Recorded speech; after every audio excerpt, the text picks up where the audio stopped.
Today I want to just talk to you about having borderline personality and ADD and other mental health problems. I don't know why. It's just been in my head, and when something's in my head, and it's like, that's the good time to talk about it.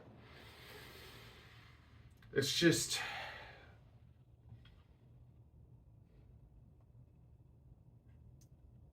I think that all the labels are dangerous because really it's not like, uh, everybody has a pair of shoes. Shoes cover so many things. There's high heels, there's pumps, there's laces, there's Velcro, there's all sorts of different kinds of varieties. And I don't know if that's a good comparison. With mental health problems, it's just you're wired up differently. You feel things differently. So whereas we all get angry, we all get sad, we all have a hard time concentrating sometimes. But just imagine that you're being forced to watch a movie you hate. It's just like you hate that movie. Think of someone that hates comedy and they're being forced to watch a Will Ferrell movie. And some of us might find that hilarious, but they really don't like it. It's like a bad taste in their mouth. Or getting me to watch, like, I don't know, a love story that I'm not into. Or, like, I don't know, pure action or children's shows. Like, just get me to watch something mindless. And it's just, I don't want to do it. And now take that and kind of just multiply it a bit. And that's what it feels like for me doing anything that I don't want to do.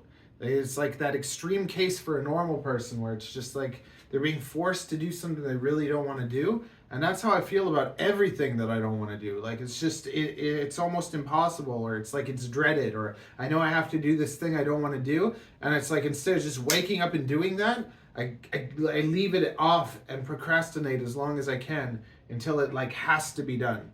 And then I'll do it. And then when I do it, it's not even that bad. But it's just like getting over that thing. And it's always going to be like that. It's never not going to be like that.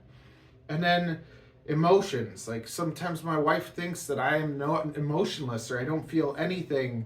And it's not true. It's just I control my emotions because I'm oversensitive and I feel more than most people. So then that's the other part of it. And I think men do that a lot too, where they kind of shut out their emotions because it's not cool to feel, or it's like men don't cry, or whatever that mentality is. So,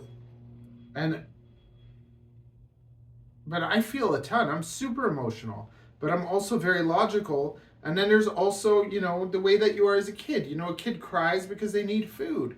They want to be fed, so they cry. And as an adult, they don't cry because they know they're going to get food, or they go and they get it. And it's just like, that's how it is with emotions for me. If I can't do something to make it better, I don't bother. If I have a problem, I don't complain about it because complaining about it won't fix the problem.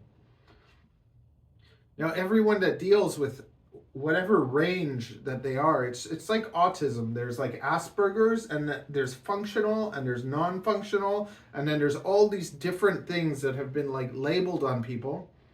And I think it's all part of a similar thing. Like we're a little bit different. Some of us are different in the way that we feel too much. Some of us are different in the way that we almost think too much and don't feel enough. Or our conscience is like twisted, because honestly my conscience is very different. Like when I do something, when I was a kid, I used to steal, and I used to love stealing. So I would never steal and feel bad about it. I would get like video games and put them in my jacket from the Zellers, and I'd walk to the metal detectors, and when I'd go through them and I got away with it, that was like a party. I was excited. Never did my conscience bother me or say you shouldn't have done that. That was wrong. But then still in a way I had a conscience because I wouldn't do that to a friend or anything. I did it to a store, and I justified that it was okay. And just the way that even my mind works is it's the logical choice. Like, what's the quickest way to fix this? How can I like find a different way other than the norm? Like, how can I get money without, working minimum wage? And I don't steal now as an adult. I stopped stealing like when I was 20. Like in my 20s, I decided, I can't steal anymore because it's not worth it. And I want to do things the right way. But doing things the right way because you want to do the because you want to be good and you choose to be good is kind of different than actually like being good and feeling good about it. Like there's a big difference between, like, I don't know, people just doing the right thing, or people doing the right thing because they have to, or doing the right thing because they want to. Like, it's like three different things. Just the auto person that does the right thing, the person that wants to do the wrong thing but does the right thing because they believe it's right, and then the person that wants to do the wrong thing and they do the right thing because they're afraid of getting caught. Like, there's all those different reasons and stuff. But also, you take someone that has borderline personality, don't give them any therapy, don't give them any medication, don't give them any treatment, and let them just run amok. You're going to have a totally different person than someone that's trying to work with their problem and like deal with it and come up with ways of doing that. Like, I feel that I'm able to behave normally. I'm able to. Lots of the time I don't want to, and I don't care to, and I won't, and I refuse to, because that's part of like being me, but I'm capable of it.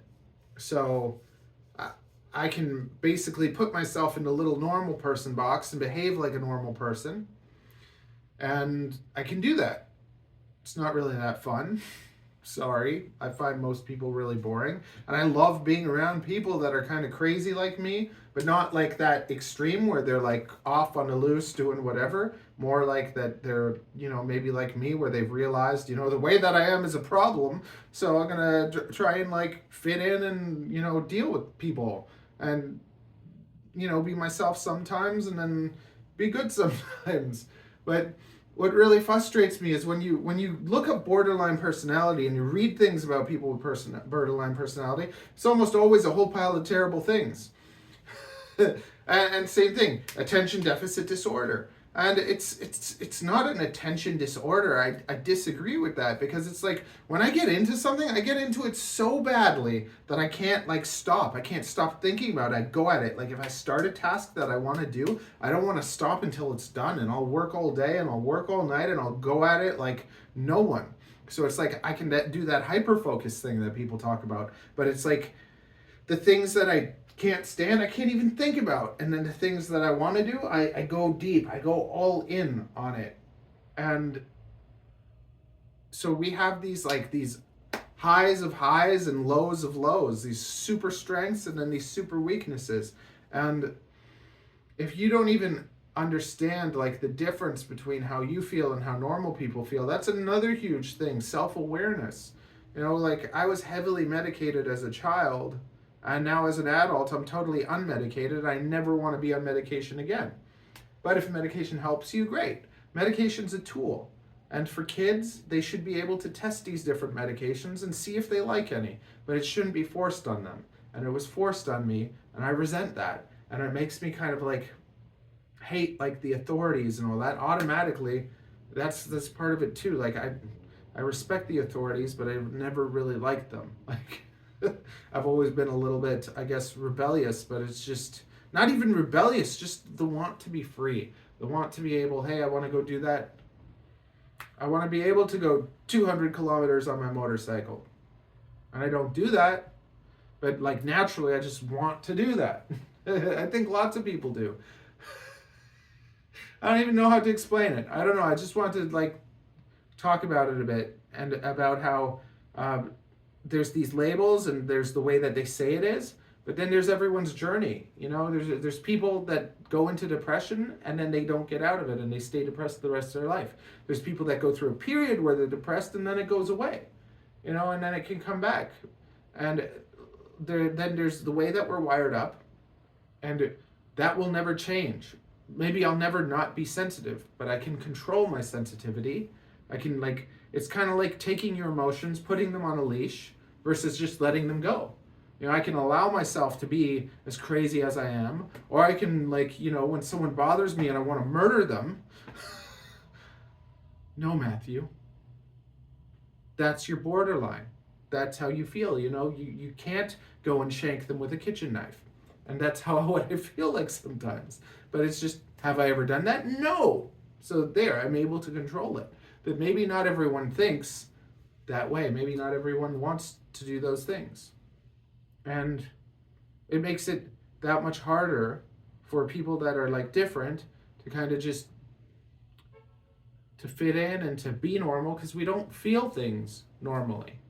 And the outside sees a person like me and says, oh, they're normal, they're just like crazy or whatever. Like, I'm different, I'm wired differently. So it's just, and I'm expected to behave the same as every other normal person. And that's hard, because it's like you would never ask someone with a broken leg to start running. You wouldn't expect that of them. So it's just like I'm not able to do things the way normal people are. But then also there's certain things I can do that other people that are normal can't even come close to doing like me, because it's like my super strength. So we got our super strengths and our super weaknesses.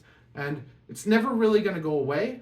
We're just going to be able to adjust to it, understand it, work with it, be more in touch with it, or just be left untreated and crazy, right? Or, become aware of what the problems are and work on them, just like anything else. Here's a problem, you work on it. Lots of people are fat. Can they start eating healthy and go to the gym? Most of them won't. Some of them will.